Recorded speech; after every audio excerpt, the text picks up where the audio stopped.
Alright, it is HVAC time, and which means I gotta run my main trunks through here, cut holes where the joists, where the ductwork's gonna go down between the joists. So that means all this lovely storage and organization that we put here has to move over here. And boy, wouldn't that have been a good idea to just put it there in the first place. But we didn't. And so my wife and I are about to move stuff, which is pretty much what we've done for the last 13 years of our life. Getting to this point is move stuff from one place to the other. And we're dwindling our stuff down, which feels really good. But I will be glad when I'm done moving stuff. So let's get this done, and then we can start on the ductwork. I got to get all the ductwork in so we can put the drywall up. So what I'm doing is I'm boxing in the main trunks here in the garage so I can insulate them and keep them isolated from whatever atmosphere the garage is. That way they won't sweat. So I'm building this little wall here that I'll screw up to the ceiling. Got it all done. Got 2x4s, 2 foot on center. My steel will screw into this one and then down there, which you'll see when I get to that point. Well, let's go inside and put this up.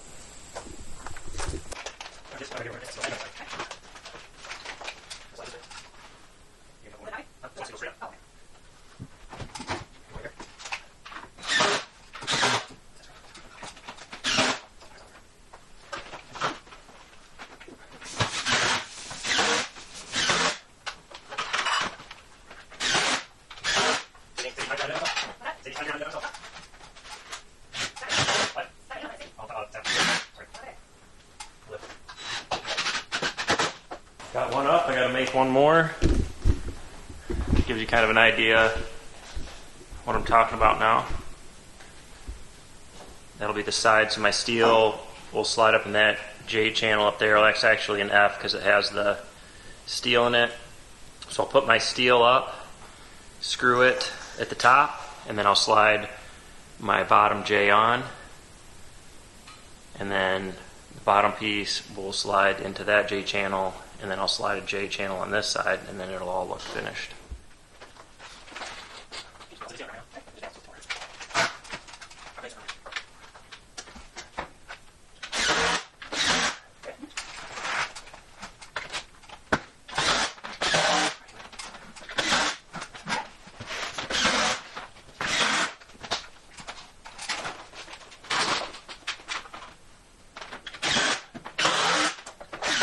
We got this side boxes all made. So now the next thing I need to do is locate where all my round duct is going to come off the square supply duct in return, and drill those, cut those holes out. So I got this long drill bit. I've got them marked on the other side, so I'm just going to go on the other side and drill a hole all the way through, and then I'll come over here and mark it, and then I'll probably just cut it with a jigsaw, and then whatever I'll definitely be able to get through the plywood, and then I'll just have to use like a handsaw to get the foam insulation out of there, and then I'll slide. Once I get my round ductwork in there, then I can seal with spray foam around that duct once I'm all finished. So, alright, so I got some holes marked for my round duct and cut out. It's actually going pretty easy. I got 3 more to do. 1, 2, 3 out in this area. And then I'll have 3 in here that I gotta do. But I just made myself a 6-inch round template and an 8-inch round template, and then I just use whichever one, depending on whether I'm using 8-inch pipe or 6-inch pipe. So, using a jigsaw, use a hole saw to cut at the bottom, and then finish it out with the jigsaw, and then use a little hand saw to cut the foam out. It works really nice.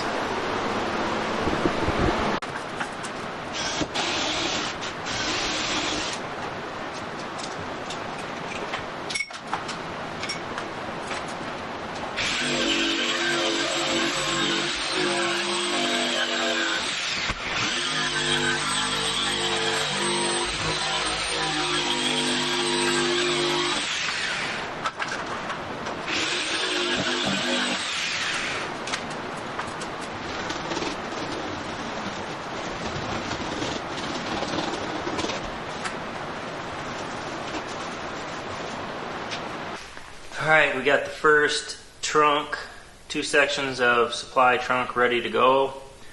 So you guys see I got one supply coming off the top here.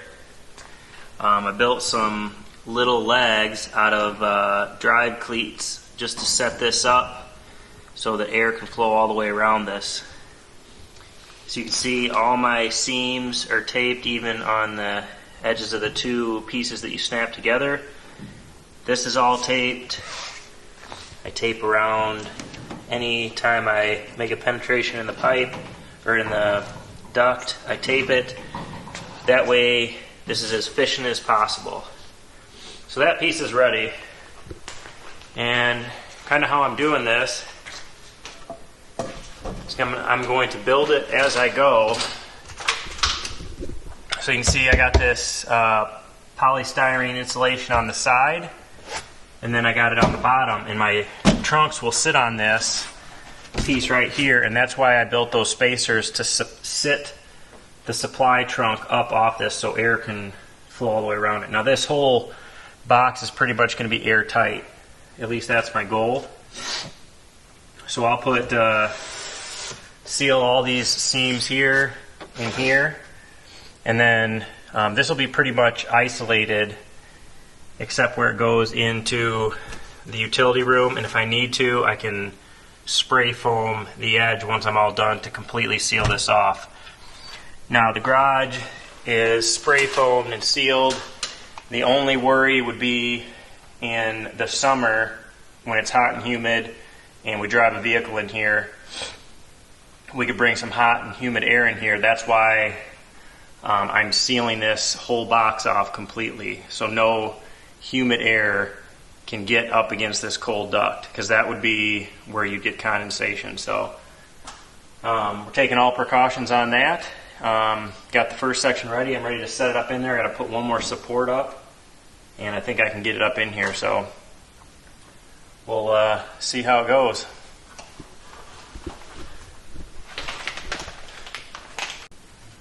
Alright guys, so I got my first takeoff on to an 8-inch. That one I think is going to serve the dining room. So I'm waiting for my wife to get back with some more elbows. And the next piece I gotta put up, I gotta cut a 6-inch and an 8-inch in. So I'll do that on the ground, put the takeoffs on.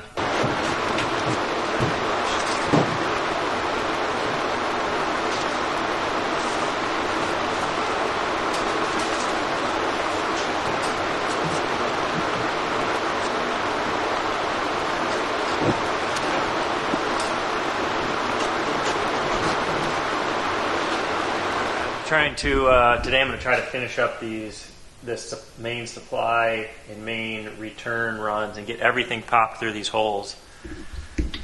So I got a couple more up there, I don't know if you can see, but I'm getting to the point where I got to reduce the size of duct. So got these reducing pieces that'll just pop on here. You gotta notch it out and then put that on there, and that'll get you down to your next size duct. Which this is going actually really good so far. I mean, it's taken some thought. I have to leave these ends hang over a little bit so I can get my drive collars on. It will be a little tricky when I get to the end, getting my insulation in here, but we'll figure it out. One thing I'm doing is I'm building feet for my ductwork up there so they sit up, and that way air can flow all the way around them. But I want my feet to land on these 2x4s, so I'm measuring where that is. And then I make these feet, and you can make hangers out of these, you can make feet out of them, whatever you need to do. You just got to make them to your length and then bend them, and they're nice and sturdy. But mine will sit on here like this, and then I set it up so the bottom of the ductwork won't be sitting on the insulation. Alright, so we're going to mark a hole and cut it, and this tool I use cuts a nice round circles. So it's got measurements right here. I'm doing an 8-inch hole, or 8-inch hole, so I got to move that to 8 inches. I got it set at 6 right now. Just loosen that, move it to 8 inches, and then tighten it back up.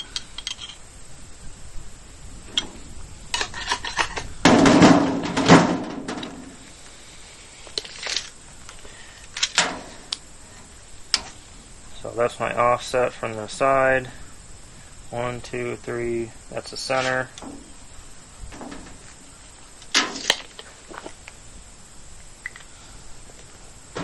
So just use the drill a hole right in the center. And then there's this pivot point you stick in there.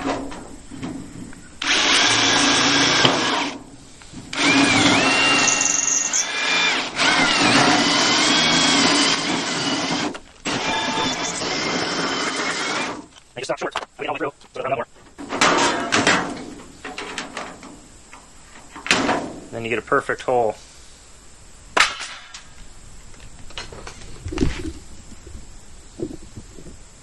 Alright, now you take what you call a starting collar. So it's got these little tabs. Place that in the hole, and then you just bend the tabs over. I do kind of one on each side, so it's nice and tight in there.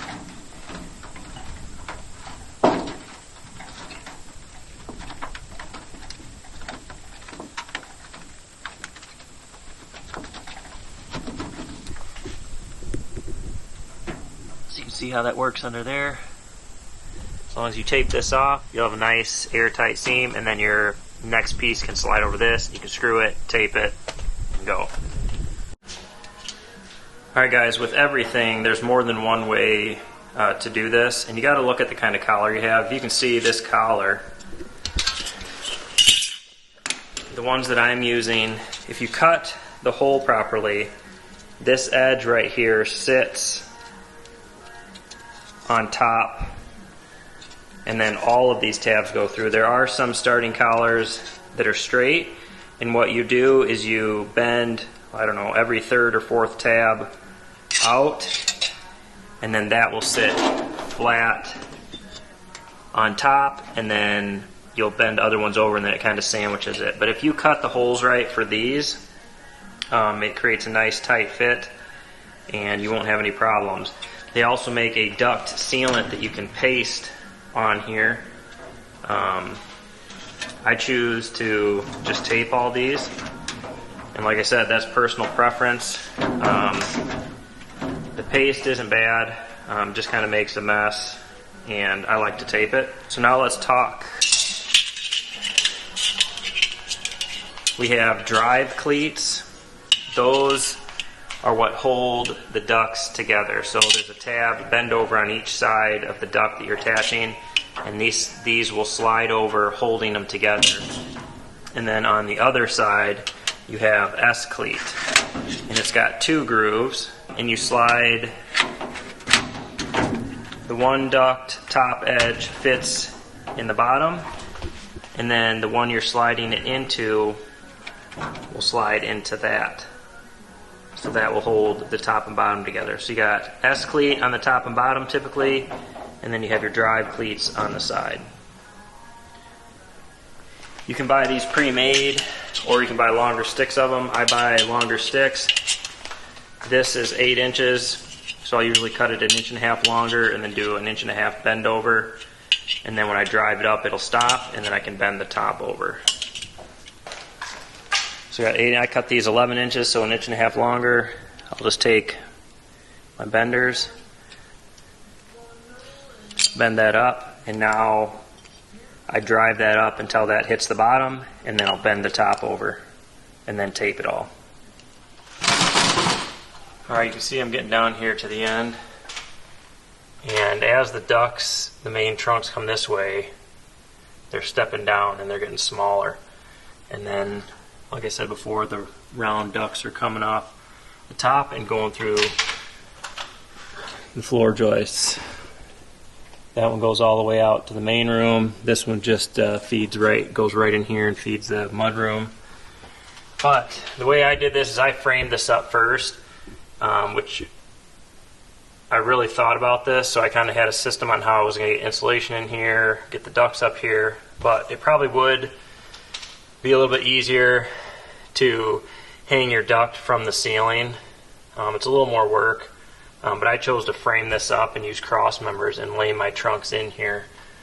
And so I'm putting the insulation up on the side first. I get a couple pieces in, and then I slide a piece of insulation under these. These are just little spacers. So now that I got that up, I'll slide a 4-foot piece in, and I put adhesive so I can glue those two together there. So that's what I'm about to do right now, but it's working pretty good for me. All right, we got all this done up to the end, and I just have to hook this one last return duct up, and then I can put the rest of the insulation in here. So I got all my main trunks done for the downstairs, so that's going to wrap up this video. As you can see, I got all my insulation in. I'll do the metal later. This end went really good. I got a piece of insulation in there, I got a piece on the side, and then all I had to do was I had to split this end one to get it in there. So that's going to be a wrap for the main trunks. So I'll show you in here in the utility room what we got going on. There's, I think, a couple of these are returns, and then 3 of them are supplies, or vice versa, I don't know. But I got those stuck through the wall 3 inches. There are my 2 main trunks coming through, and then my HVAC will sit right here when I get. Alright guys, so thanks for watching this one. If you have any questions, feel free to put them in the comments. I'll try to answer them on the next video. My plan is to do another video here in the next day or two on the inside of the house where I ran round ductwork for my supplies and returns. I'll cover the tools I've used to do this part of the job, and then I'll cover how to make a custom register box, how to make a louver, and a few other tips and tricks. But for now, thanks for watching, and we'll catch you on the next video.